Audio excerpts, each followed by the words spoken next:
Ora, numa grande casa não há somente utensílios de ouro e de prata, há também de madeira e de barro, alguns para honra, outros porém para desonra. Assim, pois, se alguém a si mesmo se purificar desses erros, será utensílio para honra, santificado e útil ao seu possuidor, estando preparado para toda boa obra. Dando continuidade à segunda parte da introdução, eu gostaria também de ler esse mesmo texto numa outra versão. A Bíblia de Jerusalém, Novo Testamento, ela se aproxima um pouquinho mais do texto original. Então eu gostaria de ler também nessa versão. 2 Timóteo 2, 20 e 21. Diz assim: numa grande casa não há somente vasos de ouro e de prata, há também de madeira e de barro, alguns para uso nobre, outros para uso vulgar. Aquele, pois, que se purificar destes erros, será um vaso nobre, santificado, útil ao seu possuidor, preparado para toda boa obra. O tema dessa série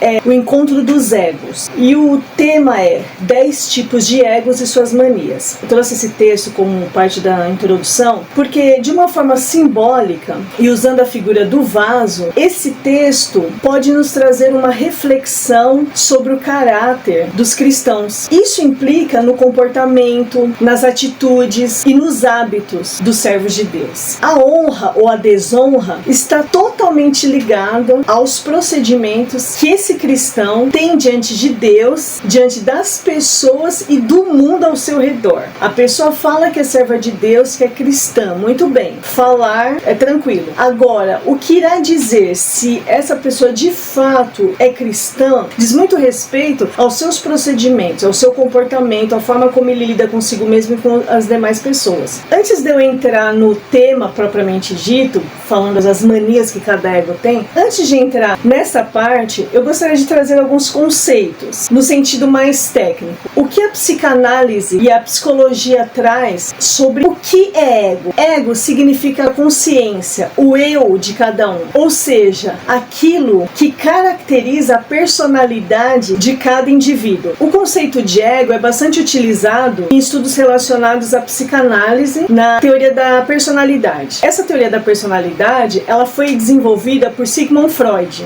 A maioria conhece como Freud, fala Freud. E quem foi Sigmund Freud? Sigmund Freud foi um médico nascido na Áustria que dedicou grande parte da vida dele, da sua carreira, a estudar e tentar entender a mente humana. Ele é reconhecido como o pai da psicanálise e, graças às suas teorias, o mundo começou a dar importância a terapias. Até então as pessoas falavam muito sobre a consciência. Quando Sigmund Freud começou a estudar, criar algumas teorias, ele começou a entender que a mente humana vai muito além da consciência, como se a consciência fosse apenas a ponta do iceberg, mas que por detrás dessa consciência, por debaixo dessa consciência, teria algo muito maior. O que estava por trás, além da consciência? Foi aí que ele começou a desenvolver suas teorias e desenvolver essa teoria da personalidade. E a partir daí sim que as pessoas começaram a dar mais valor à saúde mental. Até então muito se falava da condição física do ser humano, questões relacionadas a doenças físicas, mas com esse posicionamento de Freud, com esses estudos, essas teorias em relação à mente humana, começou-se a descobrir que não existe somente a saúde relacionada ao físico, ao organismo, mas sim também às questões mentais do indivíduo, do ser humano. Vamos à teoria da personalidade. Nesse pequeno demonstrativo aqui, eu vou fazer uma divisão sobre essa teoria.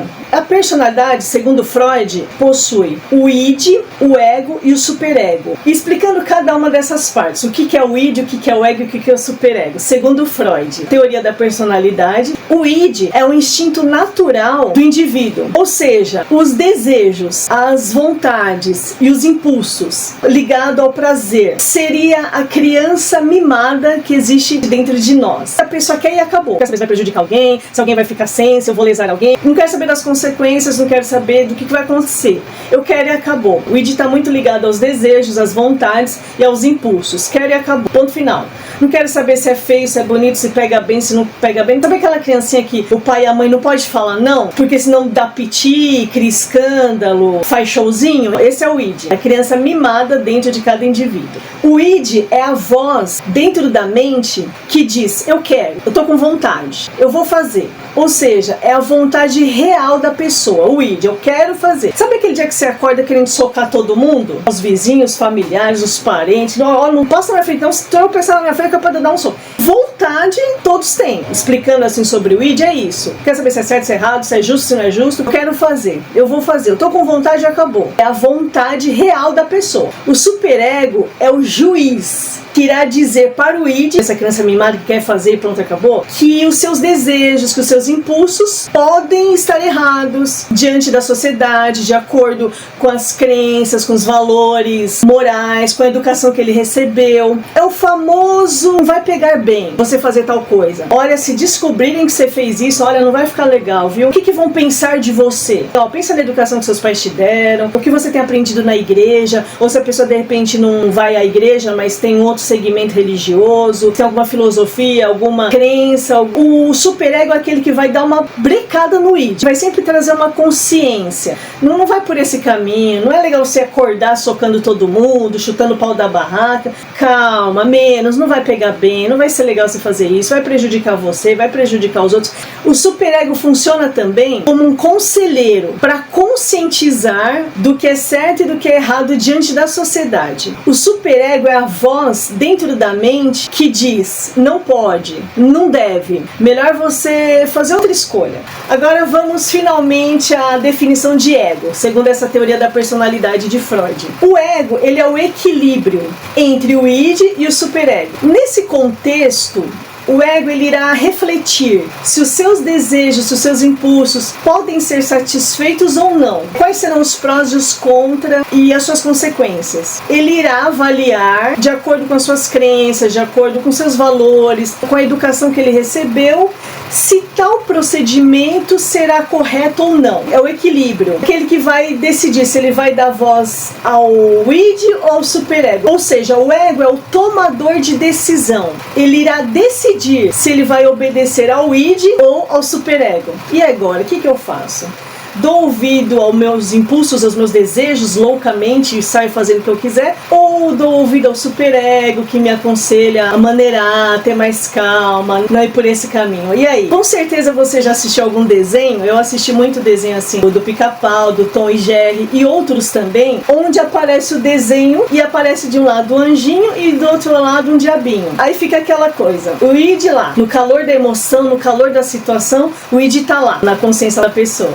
Faz isso, tira a comida do ratinho, come tudo, não deixa pra ninguém não. O id tá ali do ladinho, colocando gás, como se fala, incentivando a chutar o pau da barraca, a fazer aquilo que dá vontade de fazer. Esse é o id. Aí passa um tempinho, aparece o anjinho ali, no mesmo desenho. Não faz isso, coitadinho, você vai comer toda a comida dele e vai ficar com fome. Você vai fazer isso, melhor não. Esse desenho, eu já vi muito Tom e Jerry no Pica-Pau que acontece isso. Quando eles querem fazer alguma maldade, vem o diabinho, vem o anjinho ali e ele fica naquela decisão. Se vai fazer o bem, se vai fazer o mal. Esses desenhos ilustram muito o que é o id, o que é o ego, o que é o superego. Cada um das suas funções ali na vida da pessoa. E no final das contas, some o diabinho, sobe o anjinho, porque daí eles começam a brigar entre eles, aí às vezes o diabinho que ganha, às vezes o anjinho que ganha. Aí o que sobra? O ego, que é o que tem o poder da decisão. Aí no final das contas, vai decidir o que ele vai fazer, se vai seguir o id ou o superego. Vai fazer a maldade ou a bondade, o que ele vai decidir? É o ego, o tomador de decisão.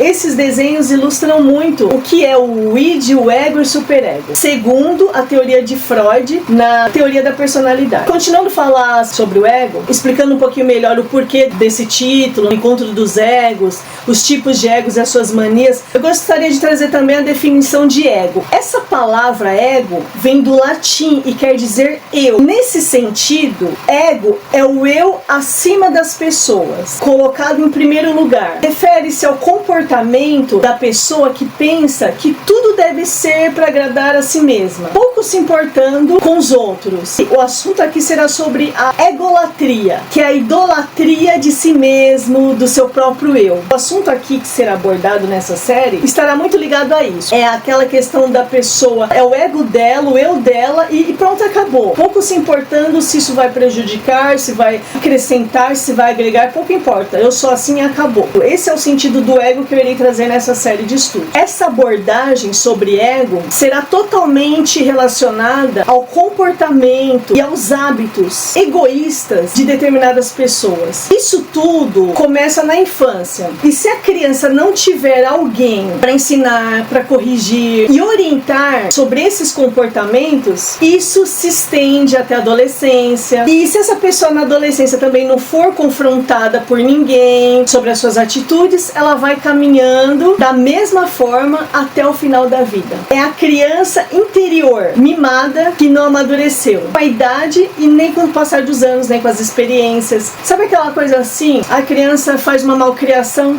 tadinha, é criança, ela não entende. A criança tem uma atitude egoísta, é normal da idade, depois passa. E vai passando, é criança, aí daqui a pouco é adolescente, é adolescente, é aborrecente, tem gente que chama adolescente de aborrecente. Não, isso é da idade, é conflitos da idade, é a aborrecência que chegou. Ou seja, a pessoa vai dando nomes, vai dando desculpas, mas não confronta, não corrige, não ensina, não explica que é errado e vai deixando a vida levar, sabe? Vida leva eu. São pais, são educadores, são pessoas que estão ali com a criança, com o adolescente, mas não dão um direcionamento, não confrontam suas atitudes erradas, os seus maus comportamentos, os seus maus hábitos, os seus procedimentos duvidosos, não confrontam, não ensinam. Então o que vai acontecendo com esse indivíduo? Vai crescendo e vai seguindo a vida como se fosse assim mesmo. Nem pensa que tá errado, que tá sendo inconveniente, que tá sendo desagradável, nem pensa que tá causando problema no seio familiar, ou entre os amigos, ou numa escola, em algum lugar. Não pensa nada porque nunca foi confrontado. Teve alguém ali com uma forma um pouquinho mais firme pra dizer, ô querido, ô querida, não é por aí, não é assim que se faz, não é assim que você fala com o seu irmão, com a sua irmã, não é assim que você fala com a professora, olha, respeite o seu pai e sua mãe. Não tem ninguém, simplesmente vive livremente. O que isso vai acontecendo? O ego só vai inflando, vira uma egolatria, ou seja, a pessoa que só pensa em si mesma, idolatra o próprio eu, acha que o mundo tá ali ao seu dispor, ao seu redor, para servir, para fazer tudo o que quer, para fazer do jeito que quer, pouco importa os outros. Essa é a abordagem que eu vou estar falando, e dentro disso eu vou estar falando sobre 10 tipos de egos e as manias que cada ego tem. No próximo vídeo eu vou estar falando sobre o primeiro ego. Eu encerro aqui a segunda parte da introdução e aguardo você no próximo vídeo, ok? Tchau, tchau, até mais!